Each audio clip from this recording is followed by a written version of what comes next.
जितिया व्रत की कथा संतान प्राप्ति और संतान की लंबी आयु के लिए विशेष रूप से प्रचलित है। इस कथा के अनुसार एक समय हिमालय के जंगल में नर्मदा नदी के किनारे एक चील और एक मादा लोमड़ी रहते थे।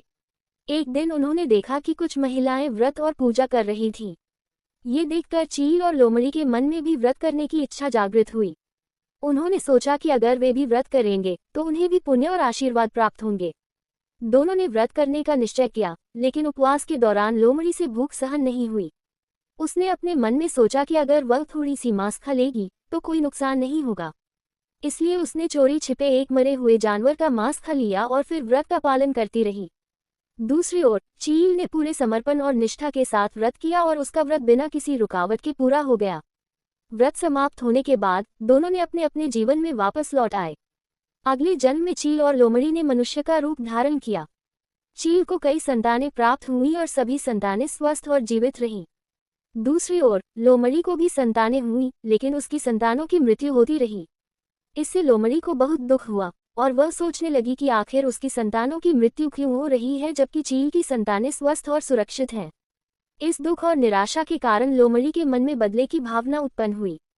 उसने कई बार चील के बच्चों को मारने की कोशिश की, लेकिन हर बार वह असफल रही।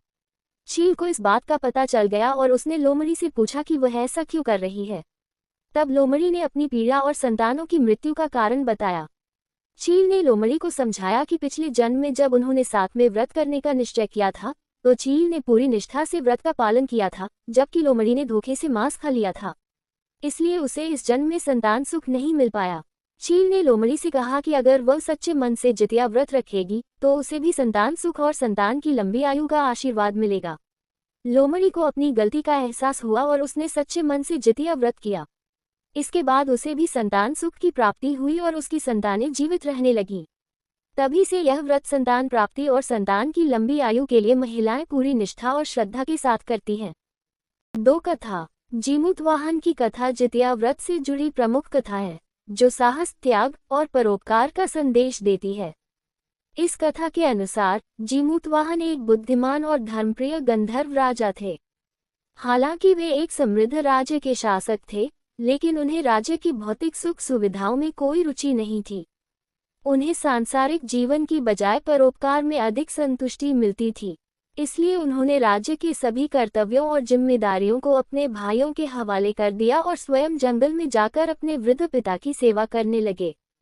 एक दिन जीमूतवाहन जंगल में भ्रमण कर रहे थे कि अचानक उन्हें एक वृद्ध महिला जोर जोर से विलाप करती हुई मिली।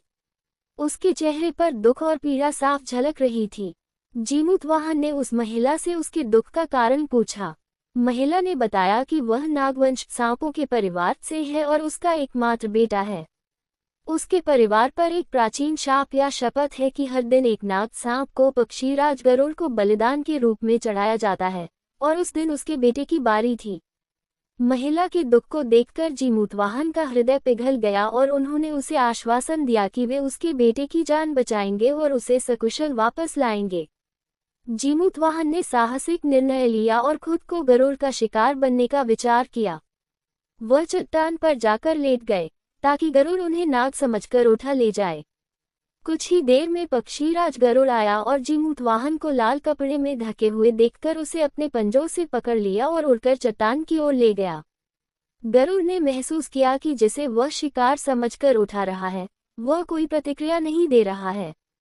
इससे गरुड़ को हैरानी हुई और उसने जीमूतवाहन से पूछा कि वे कौन हैं और क्यों चुपचाप लेटे हुए हैं। जीमूतवाहन ने गरुड़ को अपनी पहचान बताई और कहा कि उन्होंने स्वेच्छा से नागवंश के बेटे की जगह खुद को गरुड़ का शिकार बनने का फैसला किया है ताकि वृद्धा का इकलौता पुत्र जीवित रह सके। जीमूतवाहन की इस महान परोपकारिता और बलिदान को देखकर गरुड़ बहुत प्रभावित हुआ।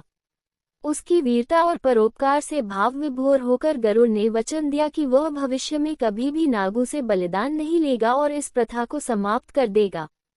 गरुड़ के इस वचन के साथ ही सांपों के परिवार को गरुड़ से मुक्ति मिली और जीमूतवाहन का नाम एक परोपकारी, साहसी राजा के रूप में अमर हो गया। इस घटना के बाद से ही यह मान्यता बन गई कि जितिया व्रत रखने से संतान की दीर्घायु, सुरक्षा और कल्याण सुनिश्चित होता है। इसी कारण से इस व्रत को महिलाएं संतान की लंबी आयु और अच्छे स्वास्थ्य के लिए पूरी श्रद्धा और निष्ठा के साथ करती हैं।